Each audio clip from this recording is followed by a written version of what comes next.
Oh yeah, no, it looks like it's a pretty good pitch.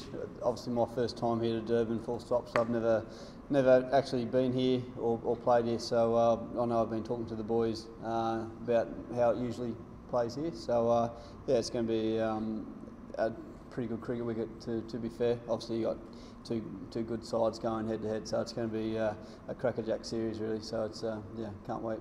Yeah, you're the designated non-watchman. Up against a pretty powerful staff against pace attack. Does the thought cross your mind to maybe give that role to someone else? I think I'm going to be used as the punching bag again. Yeah, no, I think that job's mine. It's a challenging job. Obviously, coming up against some of the best fast bowlers in the world, but at the end of the day, you've got to challenge yourself against the best players in the world, and what a place to do it. Do you think it'll offer something for you? Yeah, hopefully. I've always been one for if you're good enough, you'll get something out of the wicket. So yeah, I'm hopeful that wicket out there will hopefully spin. So yeah, just going to have to trying to adapt to the conditions ASAP, and the best team who does that will hopefully come out on top. But as a bowling unit, we'll just have to adapt to the conditions and assess them as quickly as possible and see if it's fast, slow, up or down, and go from our bowling plans for that from there. Did you get a bit of a look at the quicks today? How they go? Yeah, I bowled a couple of balls out in the middle with them, and they seemed like they were letting them go. I was glad I was bowling and wasn't facing them. Yeah, no, they're firing. Mitch is bowling fast. Josh is doing what he usually does, doesn't leave that spot, and Paddy looks like he's bowling fast as well. So yeah, we've obviously got a great feeling in our bowling unit here. Obviously coming off a great summer back home, so we've got a lot of confidence in there to take 20 wickets in the Test series over each and every Test. Nathan, South Africa have reportedly asked for flatter pitches in the series, or flatter than the rest of the series. What do you think about that? Back home, you guys don't ask the curators for particular conditions, do you? Or do you? What do you think about the fact that they sort of, national wrangling, this is the sort of pitch we want? Yeah, it is what it is these days. You see it all around the world. It's probably in Australia we don't do it. I know that for a fact. I know all the curators in Australia would tell us where to go if we tried to suggest to take all the grass off and make it spin. So it is what it is. As I said, both teams are going to have to play on it. They're both quality teams. We're just going to have to assess the conditions and go from it. It's the same for both sides. It's not like it's changing over certain innings. So yeah, I'm expecting flatter wickets than what they had for the Indian series, especially with the bowling attacks floating around. Both bowling attacks are probably the two best bowling attacks in my eyes in the world, going head to head. So it's yeah, going to be one hell of a series, that's for sure. A lot of the cricket during the 80s was pretty attritional. It's clear that England in particular tried to play a patience game a lot of the time. You think South Africa, you mentioned their bowling attack, they are playing at home. Do you think they're going to take the game on a little bit more and take it up to you a little bit more as opposed to what you might have got from England?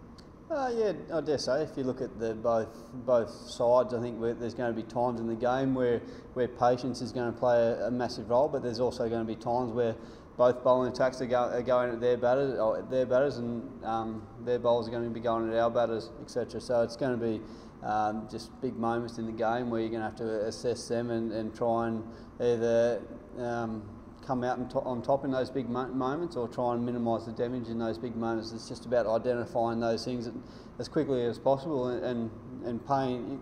One thing Australia will do, will pay South Africa a lot of respect.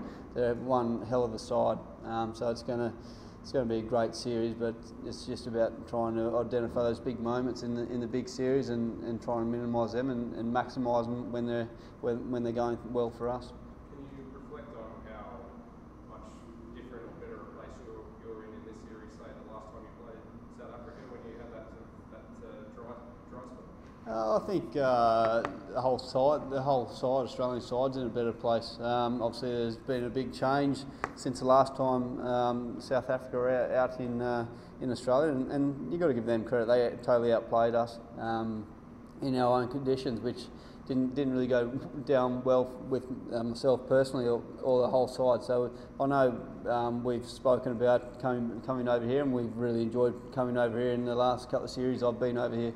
We've had some success over there, but we're not going to take that for granted. We're not coming here expecting we're going to have automatic success. We're training well.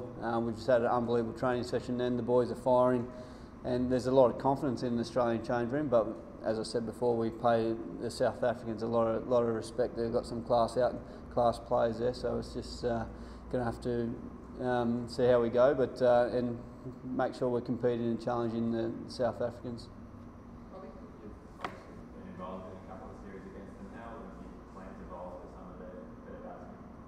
I know the batters read this media, so I'm not going to tell you my plans to them. But it's my bowling doesn't really change too much. I'm very confident in my stock ball at the moment in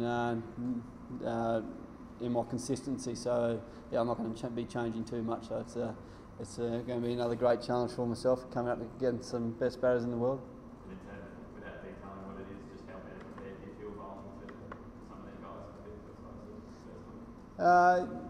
Yeah. Obviously, the more games you play against, you get more confident against them and understanding how they looking to play you. But to be honest with you, I've got the best batter in the nets face me each and every day. So to bowl to Smithy every day, that's a big challenge. Number one batter in the world, trying to take you down every net session. So that gives you a lot of confidence when you're bowling to guys like that consistently over the time. So I'm pretty happy with the way I'm bowling at the moment.